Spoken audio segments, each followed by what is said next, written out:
Welcome back to BucNews. I'm Braden Hawley. And I'm Natalie Campbell. ETSU's annual Impact Award Showcase is next Monday, the 20th. This presentation is an annual tradition put on by both Volunteer ETSU, the Office of Leadership and Civic Engagement.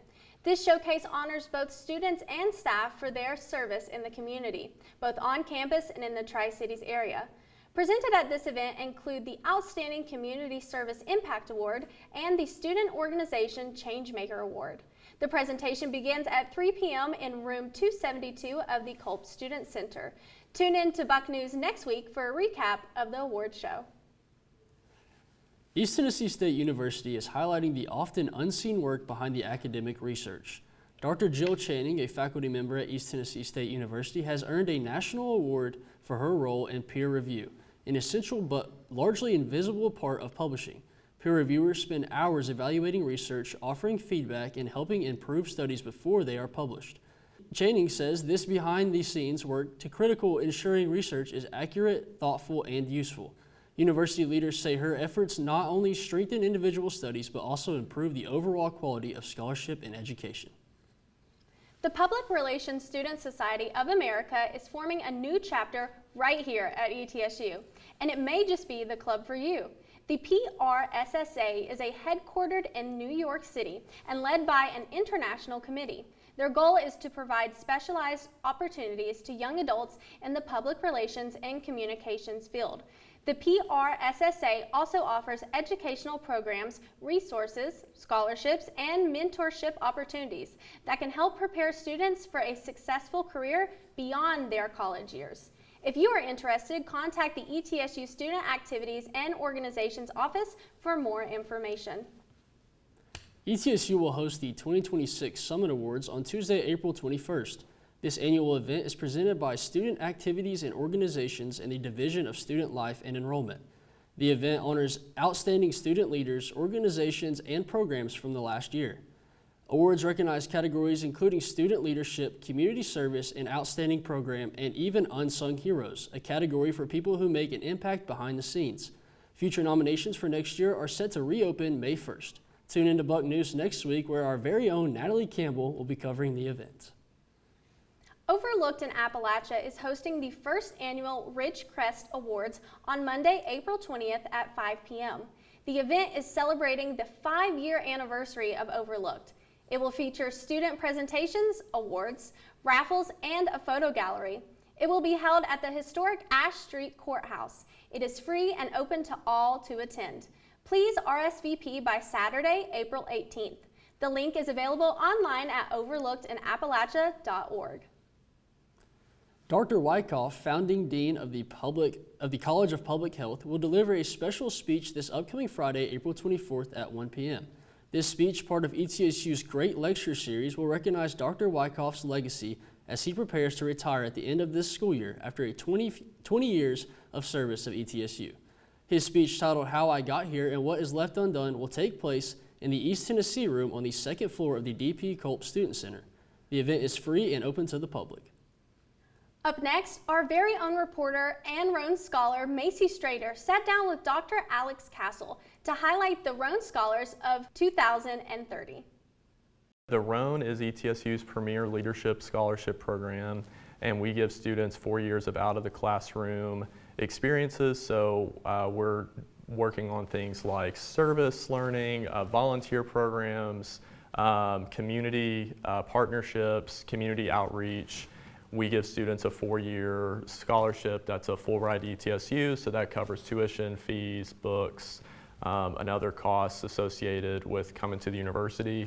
We are really interested in what are students going to be doing in 5, 10, 20 years down the road, so that no matter what field they decide to go into, they are leading in their fields, and that they are leading with character and doing that in a way that would make the Roan proud. Thanks, Macy, and congratulations on our 4 successful years as a Roan Scholar yourself. We are nearing the end of the athletic season here on campus and the last trip for the Outdoor Adventure program. That and much, much more next on BucNews. A nearly 100-year-old recording of famed aviator Amelia Earhart has been revived. Something happened which has never happened before in my 12 years of flying. It's a snippet from a speech she gave in London on May 22, 1932, broadcast to New York, detailing a heart-pounding moment while flying solo across the Atlantic on a 15-hour flight. That is, the altimeter, the instrument required to register altitude, height above ground, failure. That crackled clip included in 78 RPM record format as a trinket in the back of Earhart's book, The Fun of It, which released 5 years before her infamous disappearance. The hand swung around the dial in such a manner that I knew it was out of commission for the rest of the night. 94 years later, researchers at the Library of Congress found an original record. Made of cheap plastic and cardboard, the antique needed the touch of specialized equipment dubbed Irene, which uses a focal probe to map the record's grooves, creating a digital format that anyone can now listen to on the library's website. Welcome back to Buck News. As the semester begins to wrap up, so do the ETSU sports seasons. Our very own men's tennis team wrapped up their 2025 to 2026 season as the SoCon regular season champions. These Buccaneers are celebrating being undefeated in their conference, as well as seeing their coach Ricky Rojas win SoCon Coach of the Year for the 3rd time in his career, and teammate Oscar Martinez win SoCon Player of the Year. Next season is just around the horizon, so look for updates about their upcoming schedule in the future. Go Bucks! The ETSU softball team will return to conference play this weekend, where they will host Wofford in a 3-game series. ETSU looks to get things rolling in the last couple SoCon matchups heading into the conference tournament next month. First pitch is scheduled for Saturday with a doubleheader beginning at 1 p.m., followed by the last game of the series on Sunday. If unable to attend the game in person, Buck Sports will be streaming the entire series on ESPN+. For more information, you can visit etsubucks.com. ETSU baseball returns home to Thomas Stadium this weekend for a pivotal 3-game Southern Conference series against the Citadel. The defending SoCon champion Buccaneers come into this clash with a record of 23-11. They are number 2 in the SoCon standings with a league record of 6-3. The action starts Friday with first pitch at 5 p.m. Eastern, followed by Game 2 on Saturday, April 18th at 2 p.m. and Game 3 the following day on Sunday, the 19th at 1 p.m. Be sure to come out, wear your blue and gold, and cheer on our Buccaneers. The ETSU Recreational Field Complex has newly been named the Knoxville TVA Employees Credit Union Sports Complex. The name change came in a 10-year, $500,000 licensing agreement between the school and the credit union. The money will be invested back into ETSU Recreation to serve the over 2,000 students that play intramural sports. To celebrate this partnership, Campus Rec is hosting a Bucks Bash at the complex on April 28th. For more information regarding this event, check out ETSU Campus Rec on Instagram. ETSU's Outdoor Adventure Program will host its final trip of the semester next Saturday, April 24th. This overnight experience runs from 9 a.m. Saturday to 5 p.m. Sunday and teaches key surviving skills like building a fire, camp cooking, map and compass reading, and shelter building.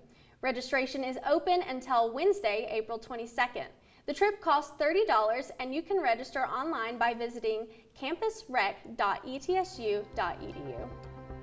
Coming up next, a special look into Dr. J.W. Bolin Research Day and Brewing for a Cause at ETSU's Center of Physical Activity. A mission to study the moon's surface and carry out science experiments has taken on a deeper purpose. We wanted to go out and try to do something that would bring the world together, to unite the world. NASA's Reed Wiseman, Victor Glover, Christina Koch, and Canadian Space Agency astronaut Jeremy Hansen journeyed more than 250,000 miles from Earth, completed a record-breaking lunar flyby, and witnessed a total solar eclipse from beyond the moon. When the sun eclipsed behind the moon, I think all 4 of us, I turned to Victor and I said, I don't think humanity has evolved to the point of being able to comprehend what we were looking at right now, because it was otherworldly and it was amazing. Jeremy Hansen explained how moved he was by the gravity of the situation. The sense I had was this sense of fragility and feeling small, infinitesimally small. But yet, this very powerful feeling as a human being. One of the riskiest phases of flight was the re-entry, when astronauts hit Earth's atmosphere at more than 30 times the speed of sound. Glover described the jarring moment when the Orion capsule went into freefall after a set of parachutes broke away. If you dove off a skyscraper backwards, that's what it felt like for 5 seconds. According to NASA, the unprecedented trip into deep space was as captivating to the public as it was valuable to science. We've done this together. We took your hearts with us, and your hearts lifted our hearts. I'm Sherelle Hubbard reporting.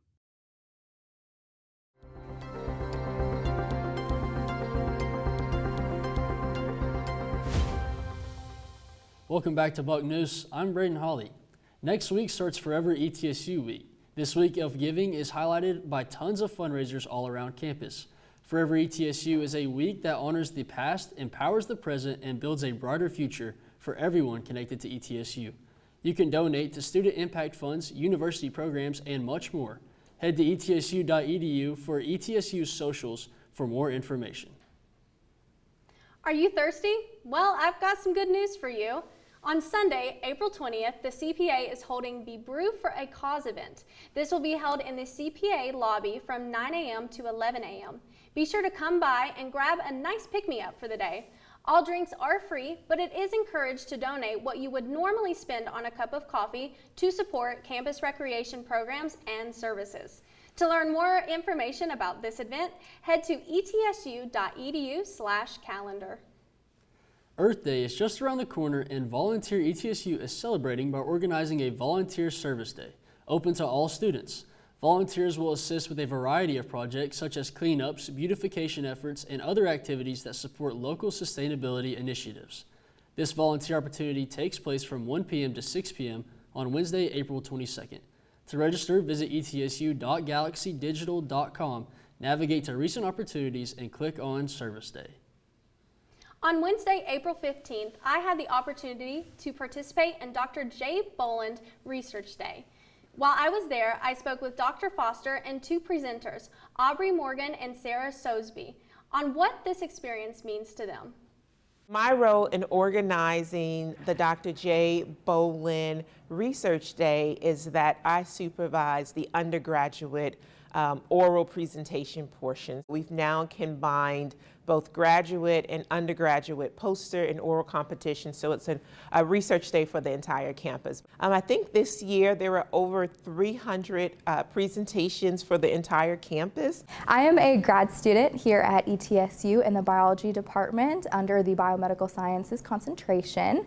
I did an oral presentation on my thesis work for grad school, and through that passion, I then found that I wanted to become a physician assistant, and so I definitely want to focus on those underrepresented research-focused areas like women and heart failure. I presented both a poster presentation and my thesis presentation on serotonergic input following a spinal cord injury. So I've been in the lab working on this project since spring of 2024, so this is 2 years now. But it was so rewarding to see it all come together. The benefits are enormous. I mean, one, just presentation skills, your communication skills, and sharing your work with an audience. But in addition to that, I think it boosts your confidence, but then it also prepares you for your next step in your career. You can contact us in our office and find us on the webpage, ETSU's Office of Undergraduate Research and Creative Activities.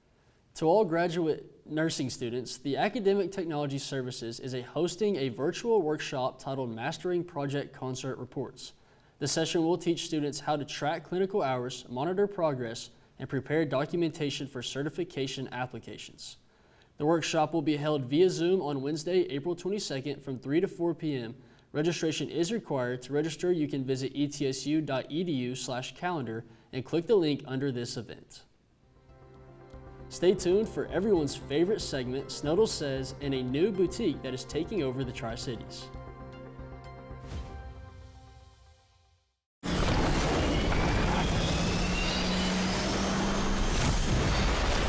Another Top Gun movie is in the works. Paramount announced at CinemaCon Tom Cruise will return for Top Gun 3, which is now officially in development with a script underway. No word yet on a director, a plot, or a release date. The audience pulls for him, they do that. I feel them. Billy Crystal is heading back to Broadway this fall with a very personal show. Last year, he lost his family home of 46 years in the LA wildfires. He's turned his experience into a one-man show called 860, the street number of the house. You can't put it into words how much the whole community means to me. The Star Wars community is gathering in Los Angeles. The first Star Wars celebration in the U.S. in 5 years will be next April at the LA Convention Center. Tickets go on sale May 6th. 2027 marks the 50th anniversary of the first Star Wars film. Letting the Wookiee win in Hollywood, I'm David Daniel.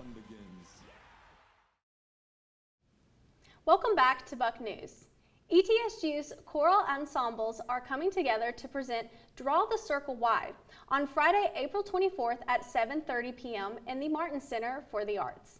The concert will feature Chorale, who recently performed at the Tennessee Music Educators Association All-State Conference, as well as Bucksworth and the East Tennessee Bells. They are performing a broad mix of pieces from classical to contemporary. Tickets are on sale for $12 on the Martin Center website. Tuesday marks the start of the annual ETSU Spring Literary Festival. This festival is a two-day event beginning at 10 a.m. on Tuesday the 21st. Authors and poets from around the world come to the festival to give lectures, present readings, and host writing workshops, all intended to help the next generation of writers. This year's event will be headlined by keynote speaker Roan, author of popular novels such as The Caretaker and The Risen. Rash will host the 12th annual Jack Higgs Memorial Reading on Wednesday the 22nd, starting at 7 p.m. in the Bud Frank Theater. Now we send it over to William Odell, or better known as Snowdle, for the weather update. My name is William Odell, and this is this week's Snowdle Says segment. As warm as it has been, with Johnson City hitting 86 on Wednesday, we will nosedive for a few days this week, as a very strong cold front will drop lows back into the 30s for the first half of this week, with highs barely cracking 60 on Sunday and Monday, though we will moderate by mid to late week this week, with highs back in the mid-70s and lows in the upper 40s and lower 50s. Additionally, we will finally pick up some rain when the cold front moves through tomorrow night into Sunday. That's it for Snowdle Says. Back to you. Thanks, Odell, for the weather update. In the spirit of chillier times, the Nutcracker is coming to Johnson City this winter to give everyone the show of a lifetime. Tickets are on sale now, starting at $30. Experiencing things from towering puppets to world-class international dancers, it's truly something you and your family don't want to miss. Get your tickets before November 23rd. The Bud Frank Theater is presenting the documentary Everybody to Kenmure Street tonight in Gilbreth Hall. The documentary shows the civil unrest that occurred in Scotland in May of 2021 following a UK Home Office dawn raid. The film won a special jury prize at the 2026 Sundance Film Festival. The screening features an introduction by storyteller Karan Singh Sarah and takes place at 7 p.m. The event is free and open to the public, and concessions will be sold. If you are into fashion and small businesses, this one is for you. A new boutique has opened in Johnson City Mall. Happy Girl Avenue is located on the first floor across from the Belk Home Store. The boutique is open Wednesday through Sunday. They carry women's clothing, swimsuits, jewelry, accessories, and all the latest trends. If you are interested in some new spring attire, shop local and check out Happy Girl Avenue. That's it for now here at BucNews. Be sure to tune in every Friday for updates on ETSU. I'm Braden Hawley. And I'm Natalie Campbell. Go Bucks!